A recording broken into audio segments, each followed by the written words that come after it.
Very good morning to all my dear friends. मैं हूं Prashant Mavani. I hope you all are doing good. आज 18 दिसंबर 2020 है, दिन है फ्राइडे।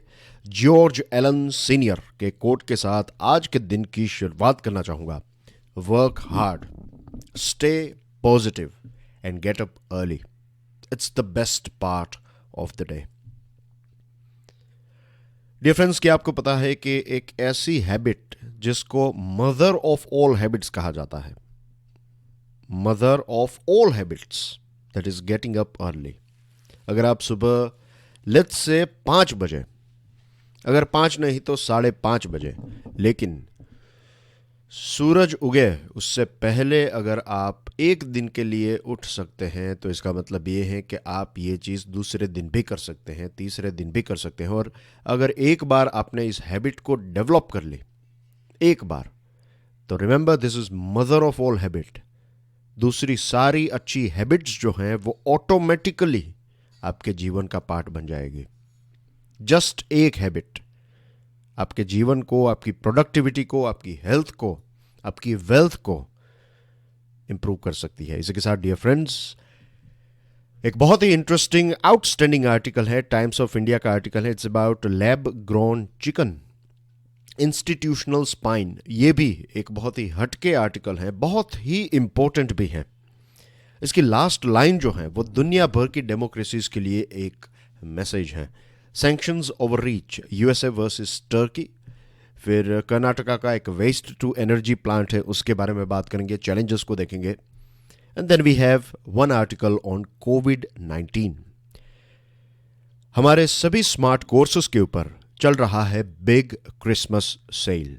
25 दिसंबर तक, क्रिसमस दिन तक ये क्रिसमस सेल चलेगा। एक्स्ट्रा 10% डिस्काउंट पाने के लिए यूज दिस कोड।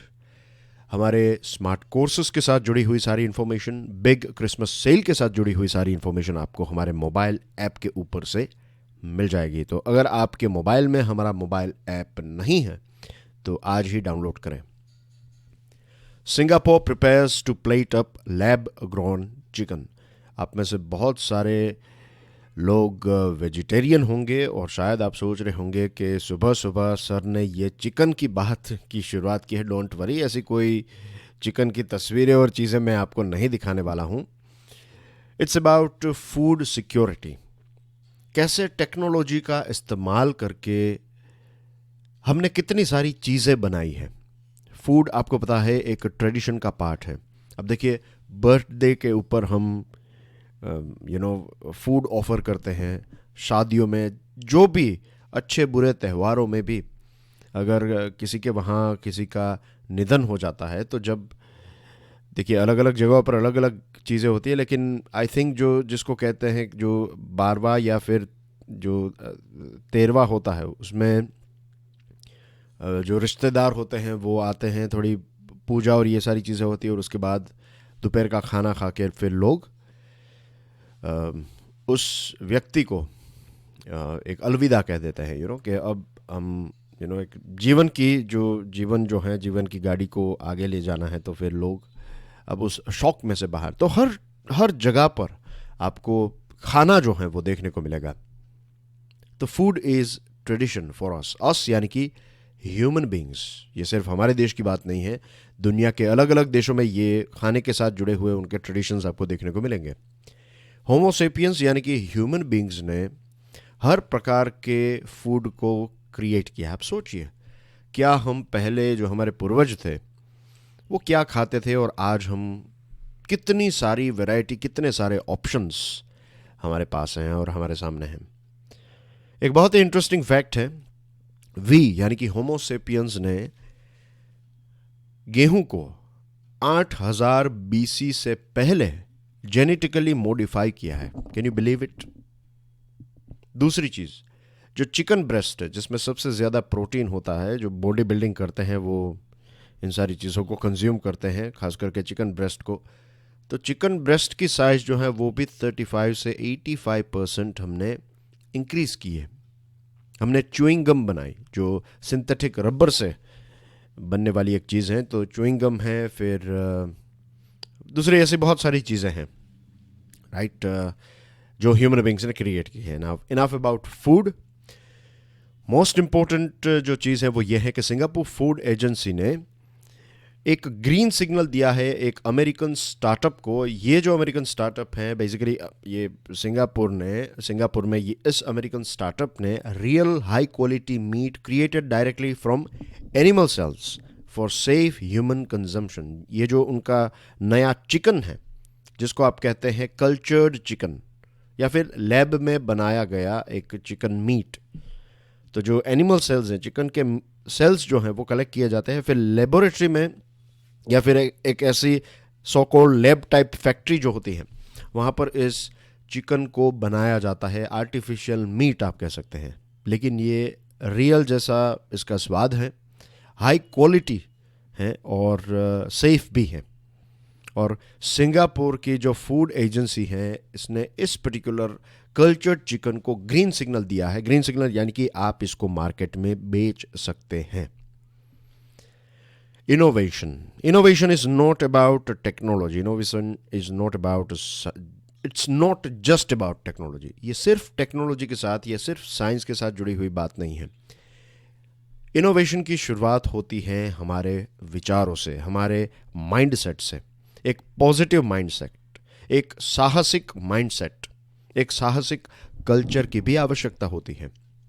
एक ऐसा देश या फिर एक ऐसा परिवार जिसमें आपको नया करने की कोई भी परमिशन ही नहीं मिलती है, तो उस घर में आप देखेंगे कि बच्चे जो हैं वो फ्रस्ट्रेट हो जाते हैं। कुछ बच्चे जो हैं उनकी प्रोग्रामिंग ऐसे होती है, दे विल नेवर रेबल।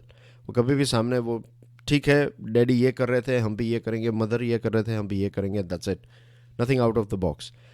कुछ परिवारों में फ्रीडम होती है कि आपको जो करना है वो करिए, राइट। जो भी आपको, अगर आपको म्यूजिशियन बना है तो बनिए, आपको पुलिस में जाना है तो you can do it, what ever you like do it. तो एक स्वतंत्रता और एक सपोर्ट भी बहुत इंपॉर्टेंट है इनोवेशन के लिए। लेकिन जो भी व्यक्ति इनोवेशन के साथ जुड़ा हुआ है कंटिन्यूसली, ट्रायल एंड एरर, आपने कोई चीज़ ट्राई की फेल हुए, ट्राई की फेल हुए, तो ये बहुत सारी चीज़ें जो हैं ये साइंस एंड टेक्नोलॉजी कम और आपका माइंडसेट जो है, और सिंगापुर का यही माइंडसेट हमें इस नए चिकन में नज़र आ रहा है। यूएसए, इज़राइल, नेदरलैंड्स, इन सारी जगहों पर अलग अलग टाइम पर, इससे पहले भी 2013 में भी लंदन में एक जो वहाँ पर बीफ कंज्यूम किया जाता है, तो जो काऊ है उसके सेल्स से बनाया गया एक लैब बीफ न्यूज़ में था 2013 में, लेकिन वो बहुत ही एक्सपेंसिव था। लेकिन ये जो सिंगापुर का सिग्नल है, सिंगापुर ने जो एक ग्रीन सिग्नल दिया है इस कंपनी को। अब सिंगापुर के बारे में अच्छी बात यह है कि इन सारे देशों में बहुत टाइम से रिसर्च चल रही थी, लेकिन इन सबसे पहले सिंगापुर निकल चुका है। इसका मतलब यह है कि पहली चीज़, सिंगापुर अपनी फूड सिक्योरिटी को और ज़्यादा मजबूत करना चाहता है, और वो भी पर्यावरण को नुकसान पहुंचाए बिना। तीसरी जो इम्पोर्टेंट चीज़ है, ये बहुत इम्पोर्टेंट है कि सिंगापुर जो है वहाँ की फूड रेगुलेटिंग एजेंसी और उनका जो स्टैंडर्ड है उसको काफ़ी हाई माना जाता है। तो सिंगापुर ने अगर इस कल्चर्ड चिकन को ग्रीन सिग्नल दिया है, इसका मतलब यह है कि दुनिया के बहुत सारे देशों में ये मीट जो है वो ईजिली ग्रीन सिग्नल हासिल कर लेगा। अब इसके बहुत सारे फ़ायदे हैं। ना तो आपको किसी एनिमल की हत्या करनी है, ना तो कोई पेड़ काटना है, ना तो बायोडाइवर्सिटी का नुकसान है, ना तो कोई डिजीज़ के इश्यूज़ हैं, ना कोई एंटीबायोटिक्स के कोई अब्यूज़, और ना एयर पोल्यूशन। FAO जो है, FAO कहता है कि ये जो लाइव स्टॉक हैं, ग्लोबल लाइव स्टॉक की वजह से ग्रीन हाउस गैसेस एमिशन का 14.5% जो है ये लाइव स्टॉक से आता है। तो ये इतने ज़्यादा गाय, इतने ज़्यादा भेड़ बकरियां, इन सारी जो हम इनकी ब्रीडिंग करवाते हैं और पॉपुलेशन को इंक्रीज़ करते जाते हैं, तो इसकी भी आवश्यकता फ्यूचर में। ये एक फर्स्ट स्टेप है, रिमेंबर, एक नई शुरुआत की बात है। आज जो शायद इसके साथ जुड़ी हुई बहुत सारी चीज़ें आपके दिमाग में फिट ना बैठें, लेकिन फ्यूचर में ये एक बहुत ही कॉमन चीज़ हो जाएगी, राइट। हर जगह पर ये आ जाएगा। हमारे देश में आपको पता है कि पल्सेस की प्राइस, मैं आपको भारत के साथ एक कनेक्शन इसका जोड़कर बता देता हूँ, शायद आपको और ज़्यादा समझने में ये मदद करें। 2016 या फिर 17 की बात है, जब पल्सेस की प्राइस जो है हमारे देश में बहुत ज़्यादा बढ़ गई। हमारे देश में ऐसा नहीं है कि लोग, हमारे देश में सभी लोग वेजिटेरियन हैं, वो एक गलत फहमी है हमारी कि हमारे देश में बहुत सारे वेजिटेरियन। सर्वे ये कहता है कि एक्चुअली 20 से 30% लोग ही हमारे देश में प्योर वेजिटेरियन हैं। Again 20 to 30% of India is also, बहुत सारे देशों की पॉपुलेशन मिला दो उतनी हो जाएगी, लेकिन हमारे देश के मुकाबले एक छोटी सी पॉपुलेशन है। लेकिन द थिंग इज़ कि इसका मतलब ये नहीं है कि जो बाकी नॉनवेज खाने वाले लोग हैं वो हर रोज़ सुबह शाम नॉनवेज खाते हैं। हमारे यहाँ पर ऐसे लोग हैं जो महीने में, 2 महीने में, 3 महीने में एक बार नॉनवेज खाते हैं क्योंकि वो अफोर्ड नहीं कर पाते। अब पल्सेस की प्राइस, दालों की प्राइस जब इंक्रीज़ हो जाती हैं, गरीबों के लिए सबसे ईजीएस्ट सोर्स ऑफ प्रोटीन है पल्सेस। तो दालों की प्राइस जब इंक्रीज़ हो जाती है तो क्या होता है, उनकी डाइट जो है, बैलेंस डाइट के ऊपर एक इम्पैक्ट होती है। लेकिन जस्ट इमेजिन कीजिए कि एक लार्ज क्वांटिटी में हम इस कल्चर्ड चिकन को यहाँ पर फ्यूचर में मैन्युफैक्चर कर सकें, तो ये जो प्रोटीन का सोर्स है उसकी प्राइस ड्रॉप हो जाएगी। और ये वेज है, राइट, इसमें it's not non veg, it's just like a synthetic, यानी कि आर्टिफिशियल है, आर्टिफिशियल मीट है ये। तो एंड अगेन मीन्स, जब आर्टिफिशियल मीट की बात करता हूँ तो सबसे पहले दिमाग में ये आता है कि साइड इफ़ेक्ट्स, तो there are no side effects, या फिर इसके साइड इफ़ेक्ट्स ना के बराबर होंगे तभी एक बहुत ही हाई स्टैंडर्ड, ये फूड रेगुलेशन की दुनिया में बहुत ही highest standard, one of the highest standard रखने वाली सिंगापुर की फूड एजेंसी ने इसको ग्रीन सिग्नल दिया है। दूसरी चीज़, जैसे पॉपुलेशन बढ़ रही है, हमारे पास पैसे आ रहे हैं, उस प्रकार से लोग जो हैं वो ज़्यादा ज़मीन, पानी और एमिशन, ये तीनों चीज़ें, ज़मीन का भी दुरुपयोग हो रहा है, एक्सेसिव पानी का उपयोग हो रहा है, और एमिशन भी हम कर रहे हैं। तो इस प्रकार के फूड जो हैं, स्मार्ट फूड जो हैं, वही फ्यूचर होंगे। एक बात बताऊं,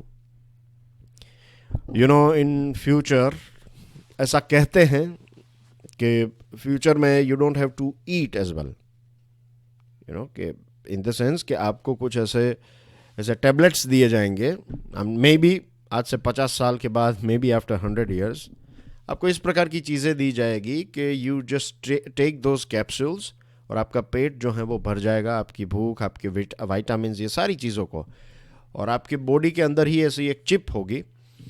ये जो चिप है ये सारी चीज़ें कंट्रोल करेगी। इफ़ यू नीड, जितना आपको बॉडी को चाहिए उतना वो कंज्यूम करने देगी, बाकी की चीज़ें जो हैं वो रिजेक्ट हो जाएगी। तो that is also not far from us, ये भी एक फ्यूचर जो है वो आने वाले टाइम में इस प्रकार की चीज़ें भी हम देख सकते हैं। शायद हम देखें ना देखें, लेकिन that will be the future. I am not sure कि कब ये होगा, लेकिन it will take place in future for sure. So yes, with that thought इस आर्टिकल को कहते हैं गुड बाय। आगे बढ़ते हैं डियर फ्रेंड्स। लेक्चर की पीडीएफ को डाउनलोड करने के लिए चेकआउट माय टेलीग्राम चैनल। अगर आज का वीडियो आपको पसंद आता है तो please hit the like button, lecture को दूसरे स्टूडेंट्स के साथ शेयर ज़रूर करें, और हमारी चैनल को सब्सक्राइब करना ना भूलें। इंस्टीट्यूशनल स्पाइन, पायोनियर का एक बहुत ही इंटरेस्टिंग आर्टिकल है। ये आर्टिकल भी हमारे एक बहुत ही सीनियर मिलिट्री ऑफिसर ने लिखा है। डोनाल्ड ट्रंप ने अपनी फर्स्ट टर्म में बहुत सारे डेमोक्रेटिक इंस्टीट्यूशंस जो यूएसए के, फॉर एग्जांपल हमारे देश का जो ईसीआई है, इलेक्शन कमीशन, फिर इंफॉर्मेशन कमिश्नर, या फिर सेंट्रल इंफॉर्मेशन कमीशन है, फिर आप नीति आयोग, ऐसे बहुत सारे अगर अलग अलग इंस्टीट्यूशंस हैं, उसमें हर जगह पर आप अपना आदमी बिठा दें तो क्या होगा कि अगर आपने कुछ गलत चीज़ भी की तो ये सारे लोग, ये सारे इंस्टीट्यूशंस जो हैं उसमें आपका आदमी है या फिर आपका एक लॉयलिस्ट है, तो वो आपके साथ खड़ा रहेगा। तो डेमोक्रेसी डिस्ट्रॉय हो जाएगी, लेकिन आप सेकंड टर्म जीत जाएंगे। ऐसा ही प्लान था मिस्टर ट्रंप का। हायरिंग एंड फायरिंग स्प्री, आपको पता है कैसे वो लोगों को हायर करते थे और ऑल ऑफ द सडन कह देते थे कि यू आर फायर्ड, कल से अपना मुंह मत दिखाना, दिस टाइप ऑफ एटीट्यूड। इसके अलावा कांग्रेस, वहाँ की पार्लियामेंट के साथ इम्पोर्टेंट इन्वेस्टिगेशन में भी कोऑपरेट करने से मना कर देना, इंडिपेंडेंट प्रेस के ऊपर अटैक करना, तो ये बहुत सारी गलत चीज़ें जो है वो मिस्टर ट्रंप के टाइम पर हुई हैं। और शायद इसी वजह से जो EIU है, EIU यानी कि इकोनॉमिस्ट इंटेलिजेंस यूनिट ने 2017 में यूएसए को एक फुल डेमोक्रेसी में से डिग्रेड करके यूएसए को रख दिया फ्लॉड डेमोक्रेसी में, इसके नाम की डेमोक्रेसी। और अलग अलग रिपोर्ट्स जो हैं, EIU कहता है कि प्यू, गैलप और दूसरी पोलिंग एजेंसीज का कहना यह है कि लोगों का कॉन्फिडेंस गवर्नमेंट के ऊपर से धीरे धीरे कम होता जा रहा है और क्वालिटी ऑफ डेमोक्रेसी जो है यूएसए की डेफिनेटली अफेक्ट हुई है मिस्टर ट्रंप के टाइम पर। यहां पर दो इंस्टीट्यूशंस की बात करेंगे, एक है जुडिशरी और एक है आर्म्ड फोर्सेस। मिस्टर ट्रंप ने कुछ जजेस को अपॉइंट किया और फिर उन्होंने मुस्लिम मेजॉरिटी देशों से आने वाले लोगों के ऊपर बैन लगाया। फिर ये केस जब सुप्रीम कोर्ट के पास गया तो मिस्टर ट्रंप को लगा कि मेरे ही द्वारा अपॉइंट किए गए जजेस हैं तो वो मेरे ही फेवर में बात करेंगे, लेकिन ऐसा हुआ नहीं। जजेस ने मिस्टर ट्रंप के एडमिनिस्ट्रेशन के इस डिसीजन को, इसकी निंदा की और इससे फिर मिस्टर ट्रंप जो हैं वो काफ़ी भड़क गए। उसके बाद उन्होंने फिर से क्विकली, ये इलेक्शन होने वाले थे उससे कुछ ही हफ्तों पहले, उन्होंने जस्टिस एमी बैरेट को अपॉइंट किया। तो अब वहाँ पर जजेस की संख्या हो गई 6 जजेस हो गए कंजर्वेटिव्स के, यानी कि रिपब्लिकन पार्टीज के, उनके द्वारा अपॉइंट, मिस्टर ट्रंप के द्वारा अपॉइंट किए गए 6 जजेस। सेकंड जो चीज़ हुई वो है army, chairman of the joint chiefs of staff. इसकी पोस्ट के लिए यूएसए में ये है, प्रोटोकॉल भी है और एक प्रोफेशनल डेकोरम भी है कि जो डिफेंस सेक्रेटरी, डिफेंस मिनिस्टर जो हैं वो नाम सजेस्ट करते हैं और प्रेसिडेंट उसके ऊपर ओके लगा देते हैं। तो जेम्स मैटिस जो डिफेंस सेक्रेटरी थे, उन्होंने डेविड गोल्डफीन का नाम सजेस्ट किया, लेकिन मिस्टर ट्रंप ने उसको रिजेक्ट कर दिया और उन्होंने मार्क मिली को अपॉइंट किया। मार्क मिली को ऐसा लगा कि मार्क मिली उनके बहुत ही करीबी हैं, लेकिन फिर मार्क मिली के साथ भी उनका बिहेवियर बिगड़ने लगा और एक ऐसा वक्त भी आया जब मार्क मिली ने पब्लिकली ये बता दिया कि we do not take an oath to a king और ए क्वीन, ए टायरेंट और a dictator, we do not take an oath to an individual, we take an oath to the constitution. Basically उन्होंने ये बता दिया कि US military जो है वो किसी प्रेसिडेंट या फिर किसी व्यक्ति की नहीं है, वो देश की है और कॉन्स्टिट्यूशन की है। तो ये भी उनके लिए एक शौक था। और फिर इस प्रकार के जो डिसीजंस, फॉर एग्जांपल ये जो उनका इल्ज़ाम था कि इलेक्शन में रिगिंग हुई है और ये सारी चीज़ें, तो वहाँ की कोर्ट ने भी इन चीज़ों को रिजेक्ट कर दिया, भले ही वहाँ पर 6 जजेस जो हैं वो उनके द्वारा अपॉइंट किए गए क्यों ना हो। तो यूएसए के ये 2 इंस्टीट्यूशंस ने इंटेग्रिटी, स्टील और रेजिलियंस दिखाया है कि कितने भी पावरफुल, कितने भी आपके डिक्टेटर टाइप प्रेसिडेंट क्यों ना हो, लेकिन जो इंस्टीट्यूशन को जो करना है वही वो इंस्टीट्यूशन करेंगे और इंस्टीट्यूशन जो है वो वहाँ पर बैठने वाले लोगों के द्वारा परफॉर्म करते हैं। जितने अच्छे लोग अच्छे इंस्टीट्यूशंस में होंगे उतना ही वो इंस्टीट्यूशन जो है वो देश के लिए अच्छा परफॉर्म कर पाएगा। तो ये दोनों इंस्टीट्यूशंस ने, judiciary, supreme court of USA और वहाँ की जो मिलिट्री है, दोनों ने मिस्टर ट्रंप यानी कि प्रेसिडेंट के द्वारा दिए गए गलत आदेशों को रिजेक्ट कर दिया। और यही चीज़ जो है दुनिया की अलग अलग डेमोक्रेसीज़ के इंस्टीट्यूशंस को सीखनी है। दुनिया के बहुत सारे देशों में, बहुत सारी जगहों पर पॉलिटिकल पार्टीज जो हैं वो सारे इंस्टीट्यूशंस को अपना बनाने की कोशिश करेगी, लेकिन उस टाइम पर ऐसे लोग जो हैं, ये जो जजेस हैं या फिर यहाँ पर जो हमने जनरल मिली का एग्जांपल लिया, तो इस प्रकार के लोग जो हैं वो डेमोक्रेसी को बचा सकते हैं। सैंक्शंस ओवर रीच, यूएसए जो है उन्होंने टर्की के ऊपर सैंक्शन लगाए हैं। आपके लिए एक प्रश्न यह है कि टर्की कितने देशों के साथ अपनी लैंड बाउंड्री शेयर करता है? बताइए अपना आंसर कमेंट सेक्शन में। तो आपकी स्क्रीन के ऊपर जो ये सिस्टम है, ये ट्रक है और इसके पीछे कुछ मिसाइल्स हैं, इसको कहते हैं S-400 मिसाइल सिस्टम या फिर S-400 मिसाइल डिफेंस सिस्टम। ये रशिया की है और रशिया टर्की को बेचना, टर्की ने ये चीज़ खरीदी और फिर यूएसए ने टर्की के ऊपर सैंक्शंस लगा दिया। Now the thing is, Turkey जो है वो नेटो का मेंबर है। नेटो बनाया ही इसलिए गया था ताकि यूएसएसआर का सामना किया जाए। अब आप देखिए कि नाटो का एक मेंबर जो है वो दूसरे मेंबर के ऊपर सैंक्शन लगा रहा है। यूएसए जो है उन्होंने एक कादसा निकाला, CAATSA। कादसा का मतलब है countering America's adversaries through sanctions act.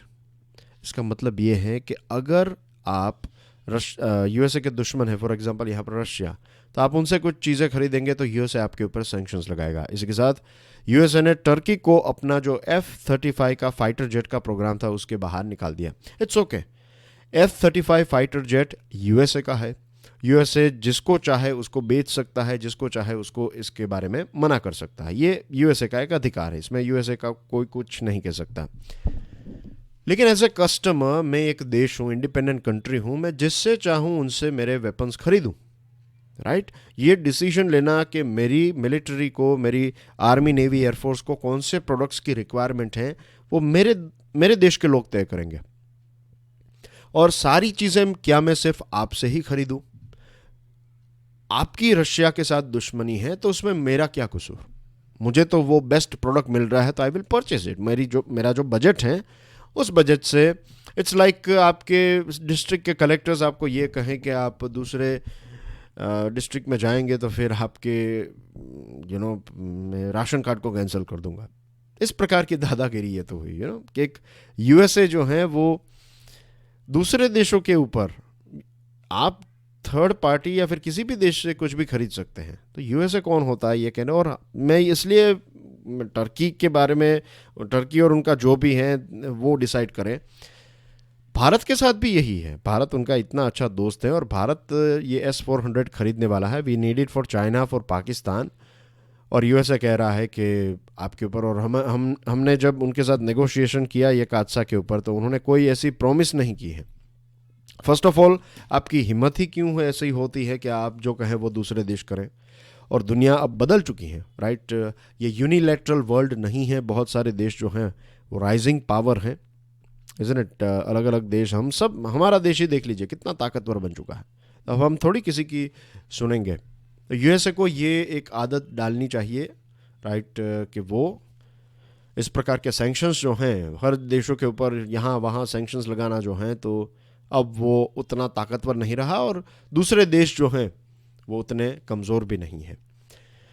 इसके अलावा नेटो में और ज़्यादा क्रैक्स देखने को मिल रही हैं। ये जो ग्रीस और टर्की का जो इश्यू हुआ, तो उसमें इमानुएल मैक्रोन ने जो नेवल शिप्स वहाँ पर भेजी थी और ये सारी चीज़ें, तो नेटो के बहुत सारे, ये दूसरा, ये मीन्स ये बेसिकली ये यूएसए फ्रांस वर्सेस टर्की, ऐसा हम ओवरऑल कह सकते हैं।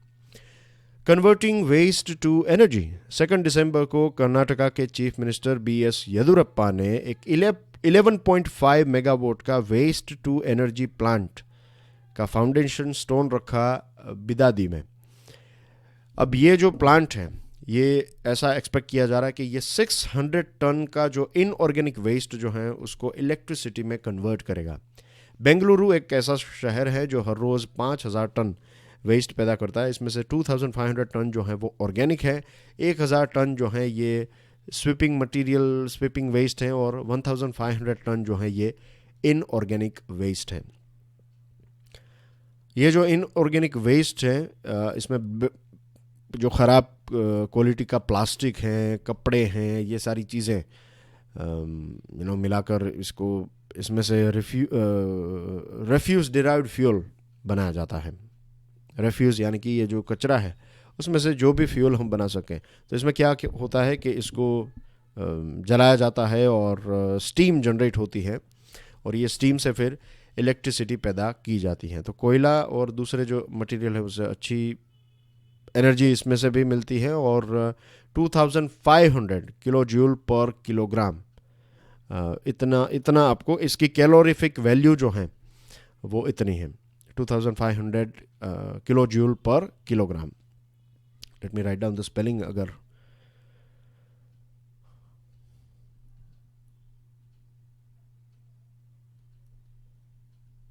Kilo joule, okay.